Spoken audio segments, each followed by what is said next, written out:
Welcome back to the channel, everyone. Unfortunately, I wish we were here to talk about a great European result, but it's same old for Celtic. The old classic, the too familiar hard luck story in Europe for Celtic at home, especially over the last few years. I can't even remember the last time we won a home game in the Champions League, which is so sad to think of. But there's been a lot made of how we played and the performance, and I just think that what happens with these kind of performances, I want to get this off my chest because I was there Wednesday, I was there Wednesday night, and I think that when the result doesn't go our way, there's a lot of just, it's the board, it's this, it's that, it's the next thing. It's like every time, you know what I mean? It's like we knew this we knew all this going into the game, right? Yeah. At the end of the day, that was like nobody, like, this is how fickle football is, mate. If we win that game, nobody's talking about that. That's just the way it goes. Aye, of course. And for me, you can say, do I agree that we should have spent more money and bought more quality in? Absolutely. I think we spoke about that in the channel. That should have happened in the summer. We didn't do enough in the summer. And I think we all kind of knew that going into the Champions League, which is why the expectation was low, because we knew that was the reality. But if you take the game for face value, it could have went either way. I would challenge what you've just said there, because when the transfer window closed, I would have been like, I don't feel like we've done enough. But seeing the guys that we have signed in action, I don't know if we could have done any more, really. Like, we signed 2 centre halves. Like, so nobody's saying, like, oh, Greg Taylor, we should have signed a left back. Yes, we should have signed a left back. But that's not what people are so, like you're saying, fickle and so emotional about these things. It's like, why is Cameron Carter-Vickers getting brought on out of necessity? But during the summer, we signed 2 centre halves. Our main centre half and Cameron Carter-Vickers get injured. Then a new signing centre half get injured. So this whole, we should have spent more money, we should have signed more. I don't know really if I agree with that, because here's why I say that. We should have won that game on Wednesday. We are competing. We competed against Feyenoord until the red cards in Holland. I think we beat Lazio. We were the better team over the course of the 90 minutes on Wednesday. So to have that sort of knee-jerk, oh, we should have signed this guy and that guy, we maybe have still get beat on Wednesday night if we did sign another player or a marquee player or Kieran Tierney or whoever it is that this sort of Celtic mob think that we should have signed. And like you said, Dyson Maida doesn't touch that ball. It goes through to Lewis Palmer. He sticks it in the back of the net and we win 2-1. Nobody's mentioning anything about the board, Brendan Rodgers, the signings, not being good enough. So it's this like emotional reaction. I was absolutely devastated on Wednesday. Like I was in here. I was in the studio at 10 o'clock. I watched it on silent. I walked home. I was miserable. But I woke up on Thursday morning thinking, okay, what are we trying to do here? And the word wasn't, we need to start winning games in the Champions League. The word was, we need to progress in Europe. And in comparison to the way that the games went last season, I think we have progressed because we're competing and the performances are what's important. See, like, there was somebody in here and they were talking about like fitness, health and fitness, and they asked the question, what's more important, the result or the performance? To like, what do you say to your clients is the most important thing? And they both said it's a mix of the two of them. But see, for me, if you, like, under Lennon, right, we beat Lazio, but that was that short-sighted get the result. But the performance levels under Lennon weren't good enough, and that will always meet a brick wall. You'll always end up getting found out if your performance levels aren't great. So I woke up on Thursday actually feeling quite good about the performance. The result was devastating and heartbreaking, but I actually felt like the team performed really well, and I didn't really have any complaints about the game. I mean, Cameron Carter-Vickers got caught dithering on the back. The guy's not kicked a ball. in any sort of meaningful way since, May, April. So that was out of necessity, and I think Phillips was on a yellow card and looked like he was running on fumes, and we had to make a change. Was it the right call to bring Cameron Carter-Vickers on the Champions League game? I mean, I don't know, but I don't know what else he could have done. But I seen that sort of reaction on Twitter or X or whatever you want to call it, that that it wasn't good enough in the summer, and this is what happens. What more could we have done in that game? Like, I genuinely think we went toe to toe. We were better than them. We get caught. I agree with everything you said there, right? What's interesting is there's a couple of things. I think that the devastation of the result and the way that we lost, it kind of invokes this visceral reaction of just like, people channel emotions in different ways. Yeah. And it's like, it's just like, how did we lose that? And then you end up being like, there needs to be somebody to blame. There needs to be a thing at the point. So that, I'm totally with you on that. Let me tell you my emotional, so that's the logical reaction that I agree with, right? Uh-huh. I'm going to tell you my emotional reaction to something you said there. And what I'll say is, I'll speak for what I think the people that are having that emotional reaction would say to what you just said. Okay, right. So I do agree with what you said there, but I'm gonna go just play devil's advocate a wee bit. When we say that we're the better team, right? I want to I want to sit here and say, while I do agree with that in the essence of watching the game and seeing what happened in it, obviously, there's a part of it that just goes, what you just said there is, I think the key issue for the Celtic support is one of the lines you just said there is, I don't know what else we could have done in that game in terms of performance, right?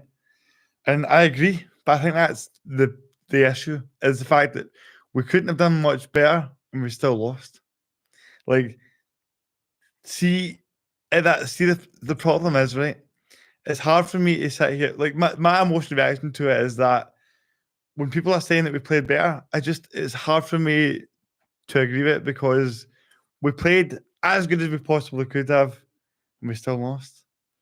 But then that's what I'm saying is that in that level of football, you need to look at your performances. You can't just look at the results. If you just focus on the results, you can go backwards and not notice it. If it's just, we get through that game and we won it, then you run that risk of doing what we did under Lennon, which is we slip backwards, but we don't really notice it because all that we care about is getting that result. And at that elite level, you can be the dominant team and still lose. I think that's just a fact. We've both spoke about the hubris and the arrogance that comes out of Ibrox. And when it comes to Champions League football, I think we need to face the reality that we don't have the budgets. We are not going to sign the marquee players, and it's going to be very hard for us to compete. So when it comes to accepting that reality of where the club is in world football, you then need to take the positives of what you can and look at the game objectively rather than emotionally, because I was angry. And I was in this room with people that were doing a football podcast, and I was like, what is he fucking doing bringing Carter-Vickers on? Like, blah, blah, blah, blah, blah. But then as you take your emotions out of it, you're kind of like, right, okay, wait a minute. Where are we as a club? And I'm not talking about where would we want to be, where would we like to be? Would I like to be a club that's signing 15, 20 million pound players, 10 million pound players? Aye, of course I would with that, but I don't think that that's the reality right now. And we can't go back and change the transfer window. We can't go back and change the model. We can't change our standing in world football. So as long as that team goes out in the park, gives everything and plays as good as they can, then I don't think there's any more that you can ask for anybody. So that's my sort of take on that. And I get what you're saying. And I agree. Like, is it kind of sad to be like, there's nothing more that we could have done in that game and we still get beat? It is. But I think that, like you know about me, I'm very logical. I'm very rooted in reality, and to start screaming about the board, I mean, I think ultimately you would need to be changing Scottish football. You would need to be changing the budgets, everything, to start going on about, the board should have done more, and what's this money in the bank, and that's sort of like, it's cash in the bank versus players on the field, and I don't know, like that's where I start to get a bit like, I start to get a wee bit worried when it's that, because that's when we're starting to just throw money at stuff. We're starting to just, trying to do ultimately what Rangers have done. Like, you want to talk about spending more money? We could have went and spent £15 million like they did and ended up with Dessers and Lammers. And would you have been happy with that? And how would we have competed on Wednesday night if we were signing, like they're a prime example of trying to just throw money at stuff. Well, and so that's that sort of cautionary tale. But I do get what you're saying. But I think, like, ultimately you need to let your emotions come down, and you need to look at the effort, the performance, and then hope that the next time that we go out in the Champions League that we do end up getting that result. Listen, mate, I can't disagree with anything you said that, and I'm totally with you on it. I think it's everything you said is on point. Because as well, when you look at the game, man, it could have so easily went either way. It could have. I mean, that goal that Palmer scores is like, we're talking about the matter of inches on Mida's toe. Yeah. Do you know what I mean? I hit his calf. You know what I mean? Like, he outstretched his leg and it clipped his calf and it deflected to Palmer. And I think that the frustrating thing is the ball was going to go to him anyway. So I think if Maida doesn't touch it, the ball's still going to go to him, and you're assuming that there's going to be the same outcome. Yeah, exactly. And so, like, we're talking about a game that was very fine margins, right? So that is the reality. What you've just said is reality, and I think a lot of what is happening is that sort of emotional reaction of what I'm saying. But what I will say is, when we talk about the recruitment, and people are saying, why didn't we go out and spend more money and all that? I'm completely with you, because money doesn't guarantee quality. And Ange actually showed that. Kyogo and Atai cost less than £5 million. Two of them. You know what I mean? Yep. And it's like, I'd much rather have the two of them than Desert Lammers, you know what I mean? So it's like, look at Brighton.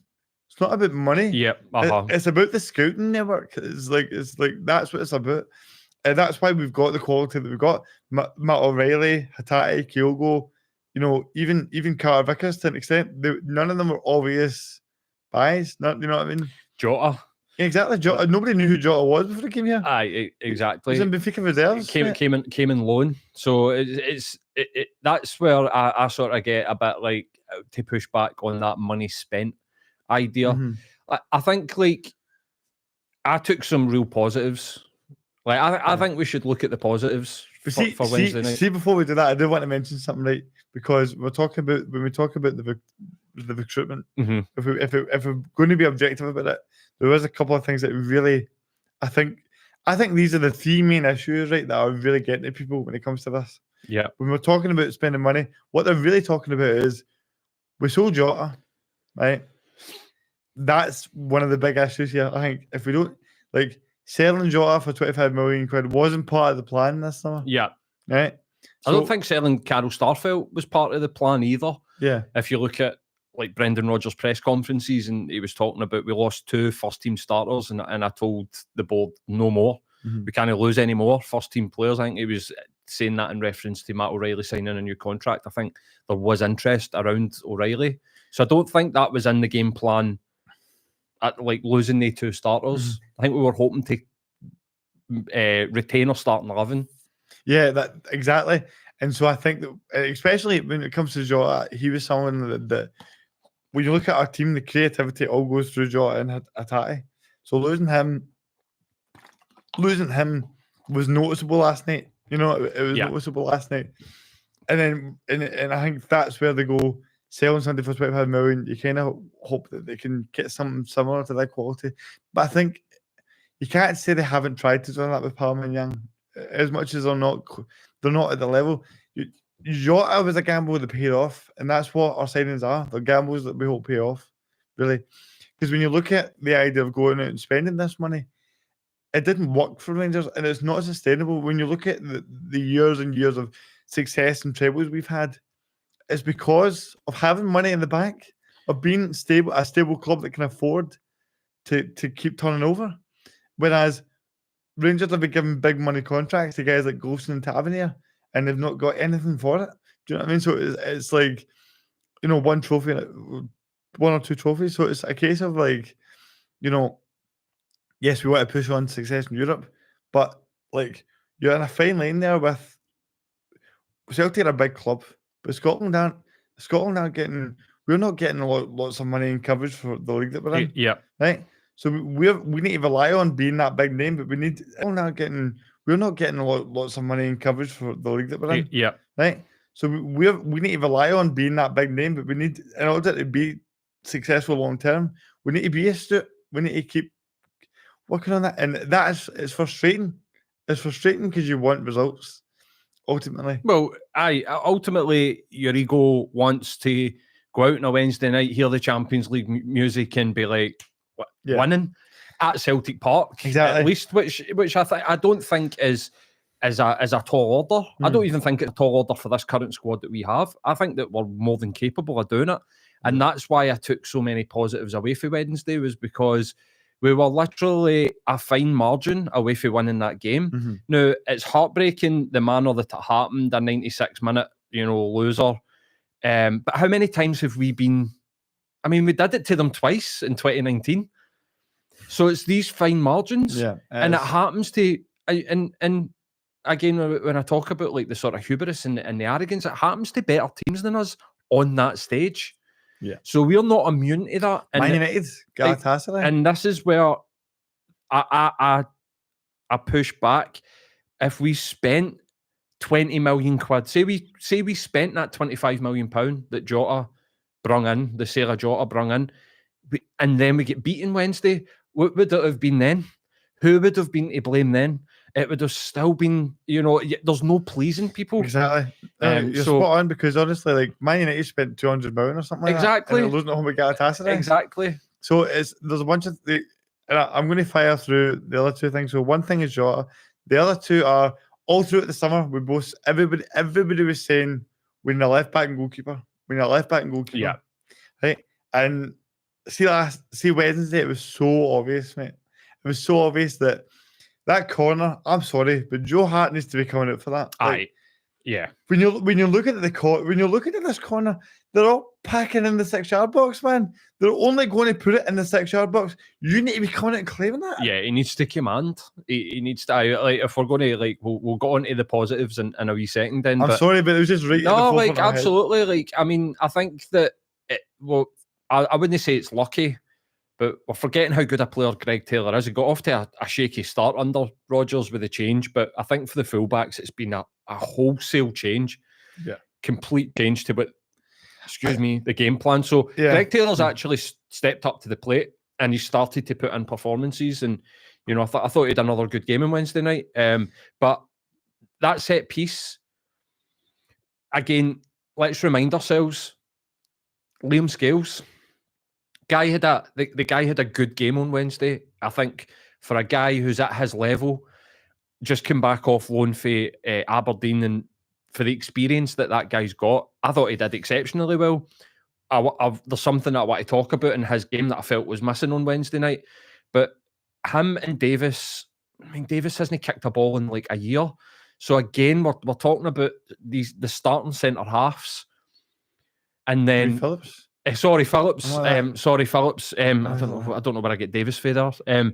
But we're conceding for a set piece, and the centre halves and the goalkeeper don't cover themselves in glory. It's a scrappy set piece goal as well. But I'm with you. Joe Hart should be coming out and commanding and trying to get a glove on that corner. I mean, it's crazy that he just stays in his line, and then his attempt to save it as well.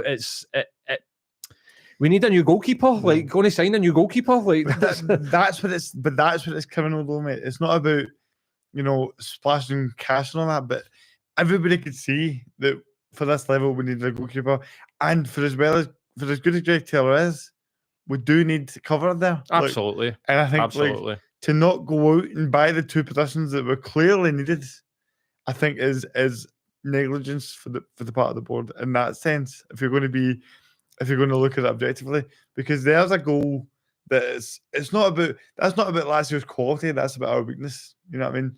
On the on the equaliser to make it 1-1. And just on the whole leading up to that goal, I was at the game, and do you know something that you could tell is we scored. We're going to get onto the positives because the goal we score is amazing. We have a spell where we're passing the ball, but we're looking fantastic, man. It was like, wow, this is great. And it's almost like the players just started to overthink it a wee bit. They were like, oh, we're actually doing all right. And then all of a sudden these wee silly mistakes creep in, a couple of too many passes at the back and putting pressure on ourselves when we're 1-0 up. And it was all you could actually see the players like overthinking what was happening for a bit. Yeah, I think like that change that you're talking about, they looked to give Callum McGregor so much room. And I think that the reason that McGregor gets so much room in the middle of the park is they just went and nullified Hatate and O'Reilly.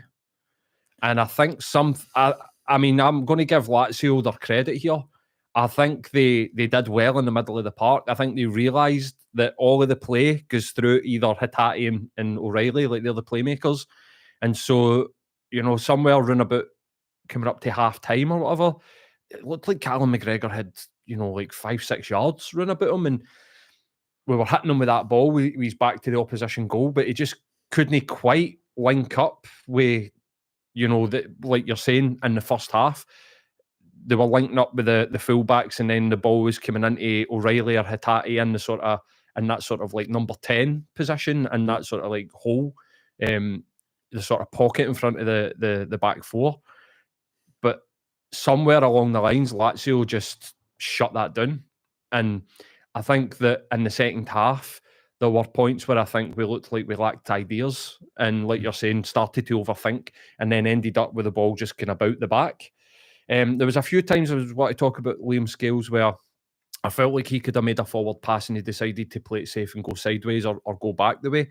But I'm putting that down to the guy's got absolutely zero Champions League experience. Like we're asking that guy really to take so many steps up in his game and go to different levels that I can forgive that, you know. But it was just something that I noticed, and you would hope that a fully fit Celtic back four, that wouldn't be happening. That these obvious forward passes to McGregor or out wide to Johnston or Taylor would be getting made. There's so many times as well we could bypass the press, and we just didn't do it. And I think that comes down to like what you're saying, overthinking it a bit of sort of like, oh, you know, we're playing Lazio, we're in the Champions League. Just gets a wee bit sort of like overwhelming for people. But to go to the positives, I thought for the majority of the game, I thought Matt O'Reilly was absolutely world class. Like his touch, the passes that he was making, the sort of vision, the pass into Kyogo for the goal is just split second decisions. You know, it's like that level. People are like, what's the difference between playing at the SPFL and playing at the Champions League? You know, they talk about the speed of the game. I think the speed of thought, being able to just the ball's coming to you and just go and, you know, make that sort of decision. You know where your teammate's going to be and you slip it in. And the finish for Kyogo. I mean, if you put Kyogo like that, you know, 99% of the time he's going to hit the back of the net, but his finish was great. But the build up to the goal, again, like you're saying, we looked properly slick, like moving the ball about. And I think for like sort of 10 minutes before that as well, like 15 minutes before that, we looked great. And I think that when we're playing like that, though, we need to, you know, for lack of a better way of putting it, smell blood in the water a wee bit and push on. Like when you get that goal, keep for that next 5-10 minutes, keep pushing, keep going to push it because they were on the back foot for a bit after that. And once the game calmed down again, that was when Lazio was like, oh, they've only scored one. We're still in this. Yeah. I think in those 10-15 minutes we're talking about, you want to be really making them sweat, getting the crowd on your side type of thing after 1-0, and not just thinking, oh, we scored a goal now, let's chill out. Like, keep pushing, man. I think if you keep pushing, and because everybody at this level is going to have spells in the game. When you've got your spell in the game, you need what we learn on Wednesday night is when you've got your spell in the game, you need to score more than one goal. Yeah. Because if we make that seeing that spell, mate, if we make that 2-0, we win that game comfortably. Do you know what I mean? I think so too. And again, I think like if Maida doesn't touch that ball and it goes through to Palmer and we go 2-1 up, I think the game's done as well. I don't think they're, I think we'd have been able to shut up shop and see the game out. I think we were pushing for a winner.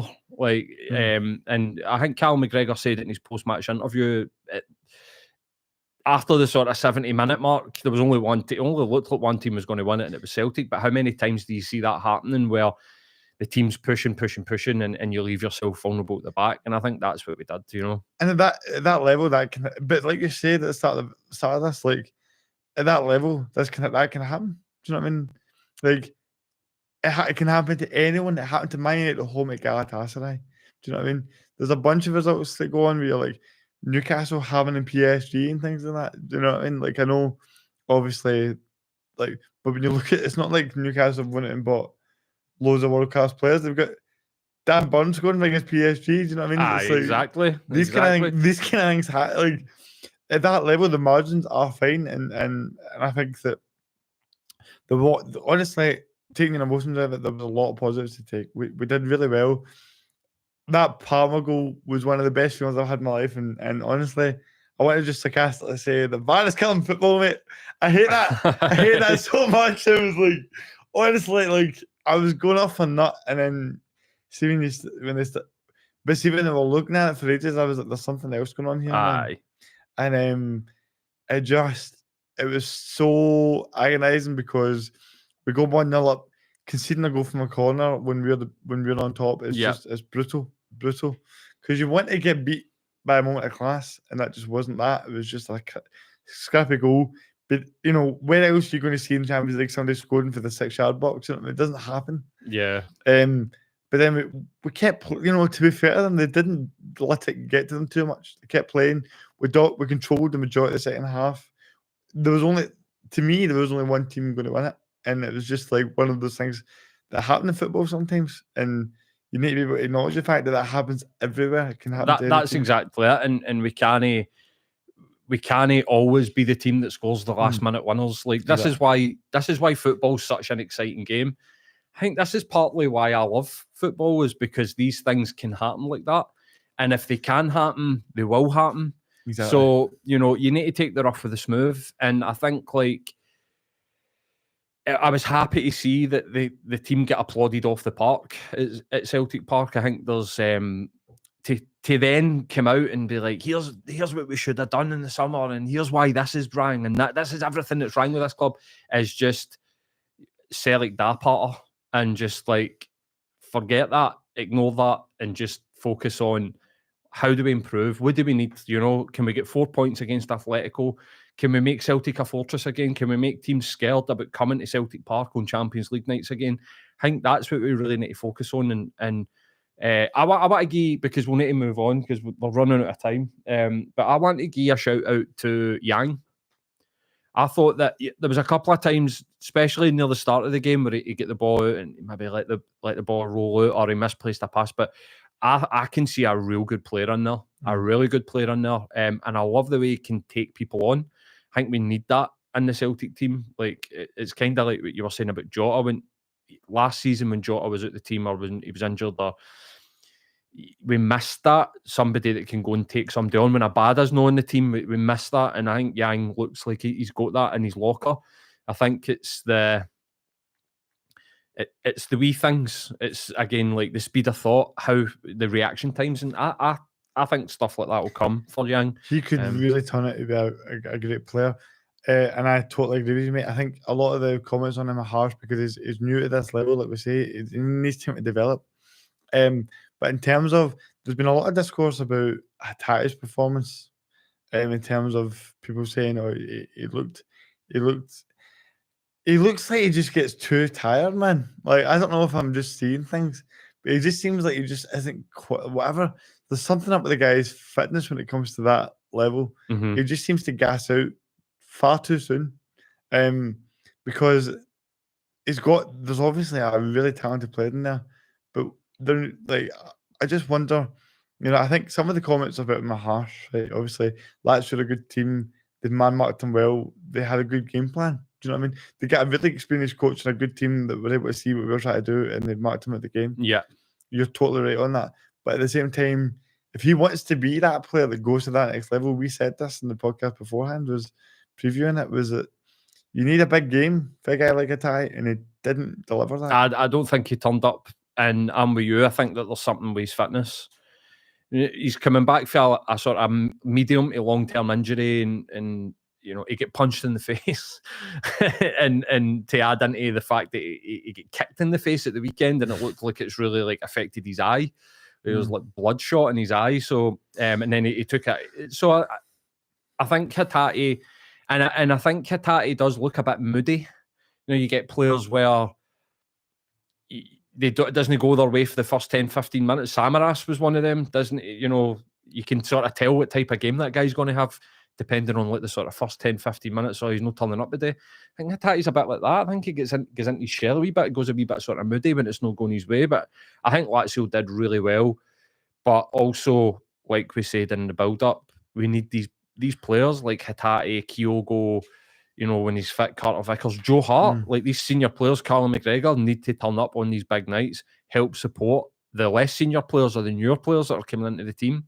And I think, like, if we were to point out one thing, I don't think enough of the key players had a good game on Wednesday. Had like a, you know, really turned up. They need to be, those games, they need to be 9 out of 10 is not enough. You need to be 10 out of 10. Yeah, like, at that level, that's and what it shows. to compete to that level. But so many people, they're new to that level, and I'm hopeful that we'll learn. I hate that's a cliche, we'll learn for this, but I genuinely think that they will, and I think that Rodgers is the right guy to be, because he seems to be a great coach and a great man manager. So hoping that he's the guy that's, like, you know, logical and calm, rather than getting knee-jerk and emotional, because that's a support's job to do that. You know, how do you feel about the weekend? So we've got the Kilmarnock rematch, right? So they beat us at Rugby Park earlier in the season.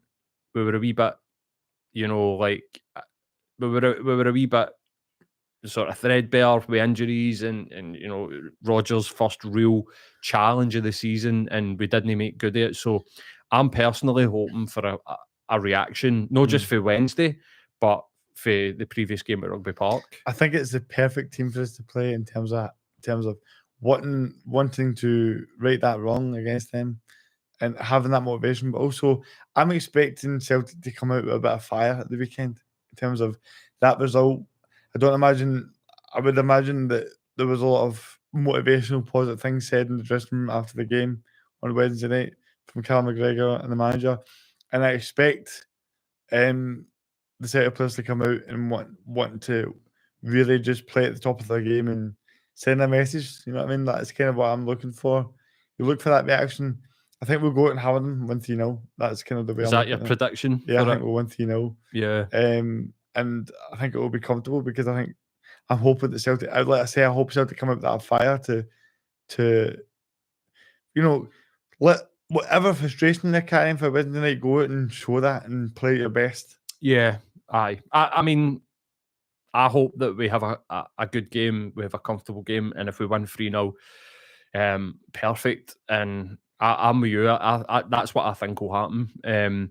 I'm hoping that maybe we'll see a couple of changes, like just to maybe even freshen things up a wee bit. But I would really like to see Lewis Palmer start. Oh, same. We didn't really touch on it, but I know it was offside. But what a finish, man! Guy looks good. Guy looks really good. He's got a great cross. But again, he like Maida, and unlike we were talking about Yang, he doesn't seem to be the guy who's going to go and take somebody on and go by them.